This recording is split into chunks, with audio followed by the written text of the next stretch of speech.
હવે બચુભાઈ ખાબડ જે છે એણે પોતાની સત્તાનો દુરુપયોગ કરી અને પોતાના પુત્રોને ફાયદો કરાવી આપવાના આક્ષેપો કરવામાં આવે છે.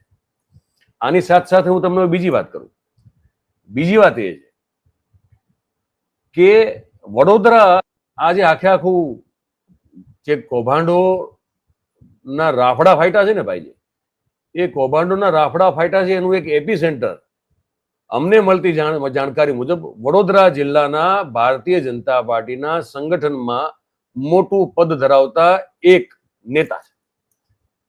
વડોદરામાં એક આલિશાન એમનો ફ્લેટ છે, ઓફિસ તરીકે વાપરવામાં આવે છે, અને ફ્લેટ ઉપર બેસીને જ કઈ જગ્યાએ ક્યાં કટકી કરવી, કઈ જગ્યાએ કોને કેટલો તોડ કરવો, સરકારી પૈસા કેટલા ખીચામાં નાખી દેવા અને કેટલા જે છે એ વાપરેલા બતાવવા, આ બધી વસ્તુ જે છે એની બધી સમજ, ગોઠવણ, આ બધું. ભાઈ હિમાંશુભાઈ, તમે આવી ગયા છો તો પ્રગટ થાઓ, દર્શન આપો.